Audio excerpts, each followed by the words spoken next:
আসসালামু আলাইকুম সবাইকে। আজ আমি আপনাদের জন্য আরেকটি আরবি শেখার ভিডিও নিয়ে হাজির হয়েছি। আমরা সবাই জানি শব্দ অর্থ না জানলে আমরা আরবিতে কথা বলা কিংবা আমরা সেন্টেন্স মিলাতে পারবো না। সেই কারণে শব্দ অত্যন্ত দরকারি। তো কথা না বাড়িয়ে চলুন আমাদের আজকের আরবি শেখার ভিডিওটি শুরু করা যাক। আজকের আরবি শেখার ভিডিওটির প্রথম যে শব্দটি সেটি হচ্ছে মেকলা বা মেকলাত। এর অর্থ হচ্ছে কড়াই, ইংরেজিতে বলে প্যান, যার মাধ্যমে আমরা মাছ ফ্রাই বা বিভিন্ন কিছু আমরা ফ্রাই করে থাকি, তাকে বলে কড়াই বা ফ্যান। তো আরবিতে বলে মিকলা বা মিকলাত। পরবর্তী শব্দটি হচ্ছে তোবাক বা সাহান। এর অর্থ হচ্ছে থালা বা প্লেট। তোবাক বা সাহান, এই দুটির অর্থ হচ্ছে থালা বা প্লেট। থালা বা প্লেটকে আরবিতে বলে তোবাক বা বলে সাহান। সুলতানিয়া, আরবি শব্দ, এর অর্থ হচ্ছে বোল বা বাটি। আমরা যে ছোট ছোট বল বা বাটি ব্যবহার করে থাকি, এই বাটিকে আরবিতে বলে সুলতানিয়া। পরের শব্দটি হচ্ছে মাওকিত।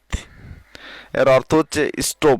তো স্টোভ হচ্ছে আমরা আগে কেরোসিন দিয়ে বা বিভিন্ন তেল দিয়ে যে সকল চুলা জ্বালিয়ে অনেক কিছু গরম করতাম বা অনেক কিছু রান্না করতাম, সেটাকে ইংরেজিতে বলে স্টোভ। তো আরবিতে বলে মাওকিত। মাওকিত আরবিতে বলে জাররা। বাংলা হচ্ছে কলসি। কলসি বা কলসকে আরবিতে বলে জাররা। শাওকা, আরবি শব্দের অর্থ হচ্ছে কাঁটা চামচ।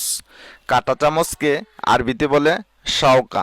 কাঁটা চামচ আমরা রেস্টুরেন্টে বা বিভিন্ন নুডলস বা বিভিন্ন কিছু খেতে কাঁটা চামচ ব্যবহার করে থাকি। তো এর আরবি হচ্ছে শাওকা। সাধারণ যে চামচগুলো আছে এটাকে আরবিতে বলে মিল আকা।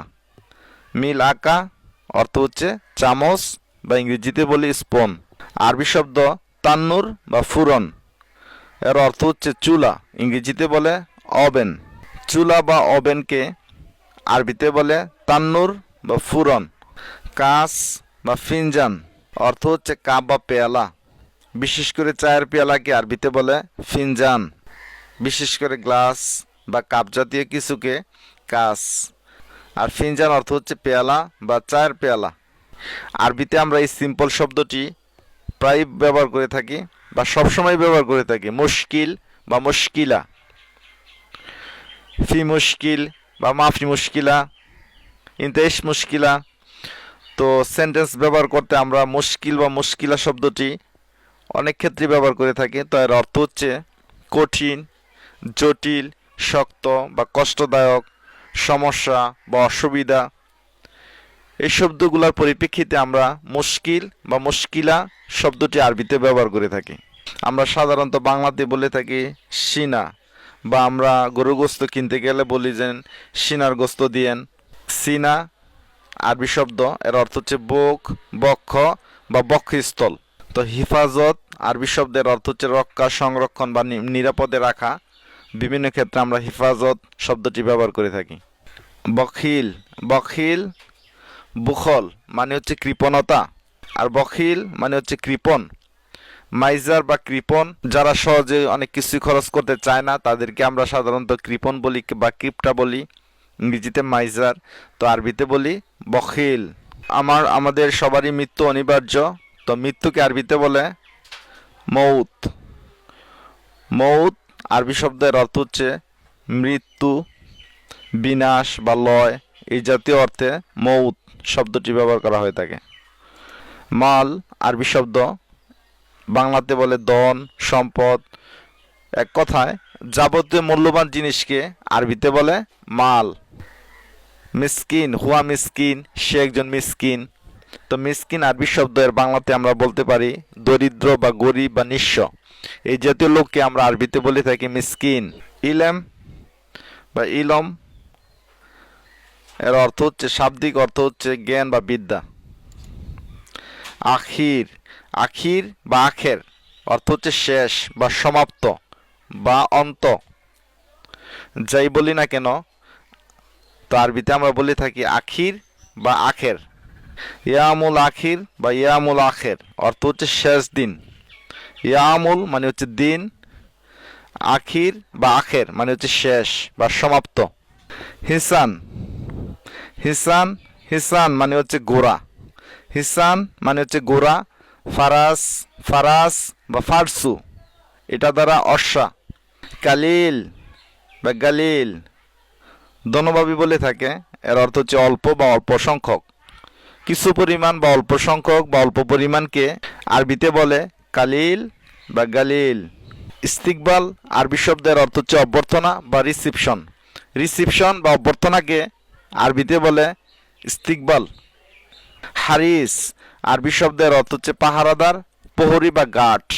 প্রহরী, পাহারাদার বা গার্ডকে বা সিকিউরিটি গার্ডকে আরবিতে বলে হারিস।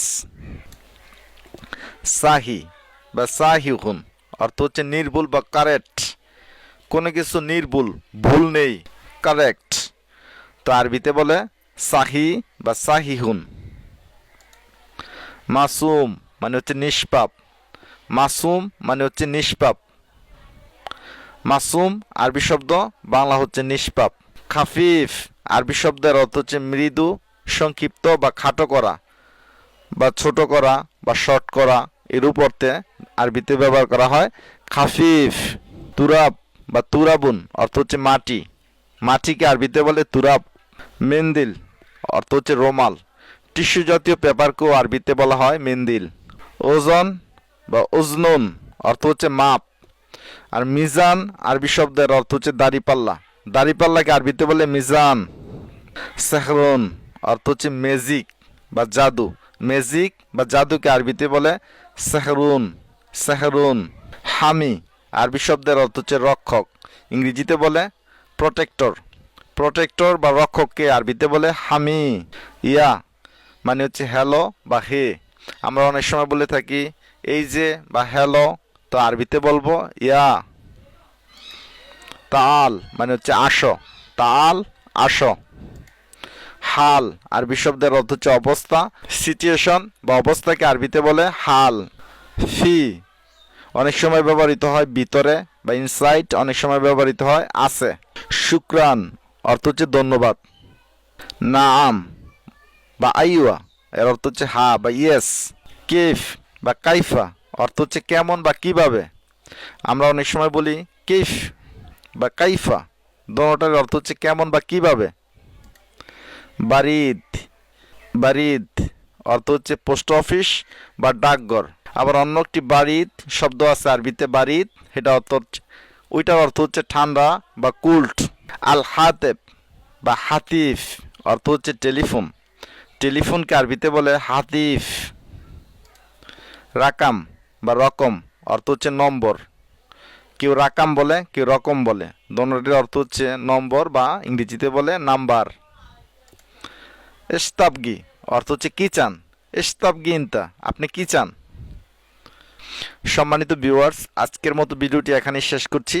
তো ভিডিওটি দেখে যদি আপনাদের সামান্যতম ভালো লেগে থাকে বা উপকারে আসবে বলে মনে হয়, তাহলে অবশ্যই ভিডিওটিতে একটি লাইক দিবেন আর কমেন্ট সেকশনে আপনাদের মূল্যবান মতামত জানিয়ে দিবেন। আর সবার প্রতি রিকোয়েস্ট থাকবে, যারা আমাদের চ্যানেলটি সাবস্ক্রাইব না করেছেন, নতুন নতুন ভিডিওর জন্য অবশ্যই চ্যানেলটি সাবস্ক্রাইব করে নেবেন। আর ভুল ত্রুটি হলে অবশ্যই ক্ষমা সুন্দর দৃষ্টিতে দেখবেন।